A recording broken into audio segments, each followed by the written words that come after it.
दिनांक 8 नोव्हेंबर रोजी चिपळूण पोलीस ठाण्यातील पोलीस अधिकारी आणि अंमलदार हे चिपळूण शहरामध्ये नियमित गस्त घालत असताना चिपळूण पोलीस ठाण्याचे प्रभारी पोलीस निरीक्षक रवींद्र शिंदे यांना गुप्त बातमीदारामार्फत माहिती मिळाली। रेल्वे स्टेशन रोड स्थित माऊली अपार्टमेंटमधील फ्लॅट क्रमांक 202 मध्ये एक राखाडी रंगाचा चौकडा शर्ट आणि काळी पॅन्ट घातलेला इसम गावठी बनावटीचे पिस्टल आणि राऊंड स्वतःचे ताब्यात बाळगून आहे। लगेचच पोलीस निरीक्षक रवींद्र शिंदे यांनी याबाबत उपविभागीय पोलीस अधिकारी चिपळूण राजेंद्र कुमार राजमाने यांना ही माहिती दिली आणि शहरामध्ये गस्तीवर असलेल्या सहाय्यक पोलीस निरीक्षक रत्नदीप साळोखे तसेच अंमलदार यांच्यासह त्या ठिकाणी छापा टाकण्यात आला। या पथकाने छाप्यादरम्यान रेल्वे स्टेशन येथील माऊली अपार्टमेंटच्या रूम नंबर 202 चा दरवाजा ठोठावला असता एक इसम पोलिसांना पाहताच संशयित फ्लॅटमधून पळून जाऊ लागला। तेव्हा त्याला चिपळूण पोलीस पथकाने जागीच ताब्यात घेतलं आणि आरोपीने आपले नाव नीरज हिरासिंग बिष्ट वय वर्ष 21 राहणार खोलाबेडी तालुका घनसाली जिल्हा टिहरी राज्य उत्तराखंड असं सांगितलंय। या पथकाद्वारे सदर रूमची झाडझडती घेण्यात आली। नीरज हिरासिंग बिष्ट राहत असलेल्या बेडरूम मधील पोटमाळ्यावर पांढऱ्या रंगाच्या गोणीमध्ये असलेल्या बॅगमध्ये कपड्यांच्या खाली एका कापडी पिशवीमध्ये गावठी बनावटीची लोखंडी पिस्टल गुंडाळून ठेवलेली आढळून आली। तसेच या पिशवीमध्ये 2 लोखंडी मॅगझिन 46 राऊंड 2 काळ्या रंगांचे फायटर पंच 2 मोबाईल हँडसेट देखील मिळून आले आहेत। नीरज हिरासिंग बिष्ट यास ताब्यात घेऊन त्याच्यावर चिपळूण पोलीस ठाणे येथे भारतीय हत्यार कायदा कलम 325 तसेच महाराष्ट्र पोलीस कायदा कलम 37 मधील 1, 3 आणि 135 नुसार गुन्हा दाखल करण्यात आला। या गुन्ह्याचा अधिक तपास सुरू आहे।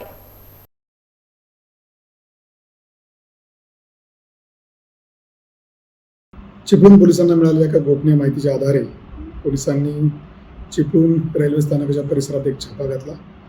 या छाप्यामध्ये एका फ्लॅटच्या आवारामध्ये एका युवकाकडे 7.62 mm ह्या कॅलिबरचं एक पिस्टल त्यासोबत 46 राऊंड पोलिसांनी जप्त केलेला आहे। त्या युवकाला ताब्यात घेतलेला आहे। त्या युवकाचं नाव नीरज बिष्ट असं असून तो उत्तराखंड राज्यातील राहणारा असून त्यांनी हे पिस्टल कशासाठी आणलेलं आहे, त्याचा वापर त्यांनी काही गुन्हा करण्यासाठी केलेला आहे का किंवा ह्यापूर्वी त्यांनी काही अशा प्रकारचे गुन्हेगारी कृत्य केलेले आहेत का, याबद्दल पोलीस विचारपूस करून त्याच्याकडून अधिक माहिती घेत आहेत आणि सखोल तपास करत आहेत। धन्यवाद। रत्नागिरी जिल्ह्यातील चिपळूणमधील सावर्डे येथील कारवाईत 2 बांगलादेशीय नागरिकांना दहशतवाद विरोधी शाखा रत्नागिरी मार्फत ताब्यात घेण्यात आले। 7 नोव्हेंबर रोजी दहशतवाद विरोधी शाखा रत्नागिरी यांना गोपनीय बातमी मिळाली। सावर्डे पोलीस ठाणे हद्दीतील डेरवण फाटा येथील कासारवाडी परिसरात बांगलादेशी नागरिक बेकायदेशीररित्या भारतात प्रवेश करून वास्तव्य करीत आहेत। या मिळालेल्या बातमीवरून पोलीस निरीक्षक स्थानिक गुन्हे शाखेचे जनार्दन परबकर यांच्या मार्गदर्शनाखाली 2 पंचांचा समावेश असलेले एक पथक तयार करण्यात आले आणि लगेचच सावर्डे पोलीस ठाणे हद्दीतील डेरवण फाटा येथील कासारवाडी परिसरातील बांधकाम चालू असलेल्या इमारतीजवळ सापळा रचण्यात आला। या पथकामार्फत दिनांक 7 नोव्हेंबर रोजी मोटारसायकलवरून आलेले 2 इसम बांधकाम चालू असलेल्या इमारतीजवळ जात असताना त्यांच्या एकंदरीत पेहरावावरून ते इसम बांगलादेशी असावेत म्हणून संशय आल्यानं त्यांना त्यांचे नाव, पत्ता, मूळ गाव तसेच भारतीय नागरिकत्वाचा पुरावा मागितला असता त्यांनी सुरुवातीला उडवाउडवीची उत्तरं दिली आणि त्यांच्याकडे त्यांचे नागरिकत्वाबाबत काहीच पुरावे अथवा कागदपत्रांबाबत तपास केला असता त्यांच्याकडे कोणतेही कागदपत्र किंवा पुरावे नसल्याचं समजलं।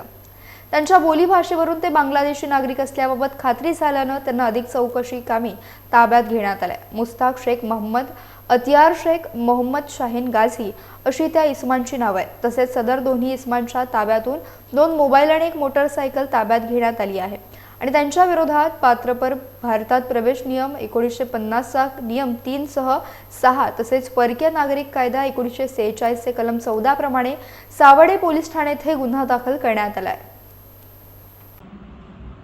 रत्नागिरी जिल्ह्याची दहशतवाद विरोधी शाखा यांना एक माहिती प्राप्त झाली होती, ज्यामध्ये 2 परकीय नागरिक सावर्डे भागामध्ये वास्तव्य करत असल्याची माहिती मिळाल्याच्या आधारे त्यांनी सावर्डे भागामध्ये एका ठिकाणी छापा घातला।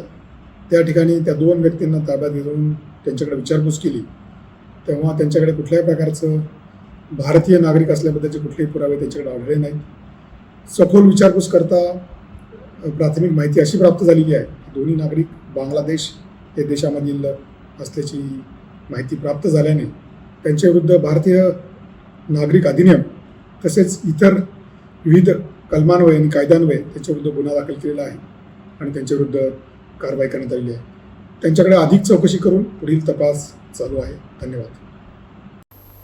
रत्नागिरी शहरातील साळवी स्टॉप ते मीरा बंदर जाणाऱ्या रोडच्या बाजूला चंपक मैदान रत्नागिरी येथे काही व्यक्ती लुप्तप्राय प्रजातीच्या माशांची उलटी अर्थात अंबरग्रिसची विक्री करण्याकरता येणार आहेत अशी गुप्त बातमी मिळाल्यानुसार लगेचच स्थानिक गुन्हे शाखा येथील सहाय्यक पोलीस निरीक्षक अमोल गोरे यांनी स्थानिक गुन्हे शाखेचे पोलीस निरीक्षक जनार्दन परबकर यांच्या मार्गदर्शनाखाली एक पथक तयार करत या पथकासह चंपक मैदानाजवळ सापळा रचला. चंपक मैदान येथून 4 इसमांना संशयितरित्या जाताना पथकानं थांबवलं आणि लगेचच त्यांची झडती घेतली असता त्यांच्या ताब्यात असलेल्या एका पिशवीत लुप्तप्राय प्रजातीच्या माशाची उलटी अर्थात अंबरग्रिस मिळून आला. विकास मेस्त्री, समीर मेस्त्री, राजेश जगताप, महेश ठोकराल अशी ताब्यात घेतलेल्यांची नावं असून सर्वजण मूळचे सिंधुदुर्गातील आहेत. अपसात संगनमत करून लुप्तप्राय प्रजातीच्या माशाची उलटी अर्थात अंबरग्रिस कोणतीही परवानगी न घेता विनापरवाना आपल्या ताब्यात विक्री करण्याच्या उद्देशानं बाळगले असताना मिळून आले म्हणून त्यांच्यावर वन्यजीव संरक्षण अधिनियम 1972च्या कलम 39, 44, 48 तसेच 49 ब आणि 57 आणि 51 प्रमाणे रत्नागिरी ग्रामीण पोलीस ठाणे येथे गुन्हा दाखल करण्यात आलाय. मुद्देमालासह ताब्यात घेण्यात आला आहे. तसेच या गुन्ह्यातील अन्य सहभागी व्यक्तींचा शोध घेण्याकरिता अधिक तपास सुरू आहे.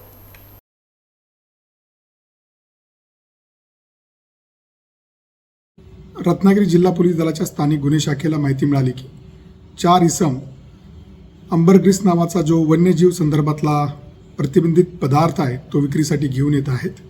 ह्या माहितीच्या आधारे पोलिसांनी 4 इसमांना ताब्यात घेतलं, त्यांच्याकडं विचारपूस केली आणि त्यांच्याकडील जो प्रतिबंधित पदार्थ आहे तोही ताब्यात घेतला.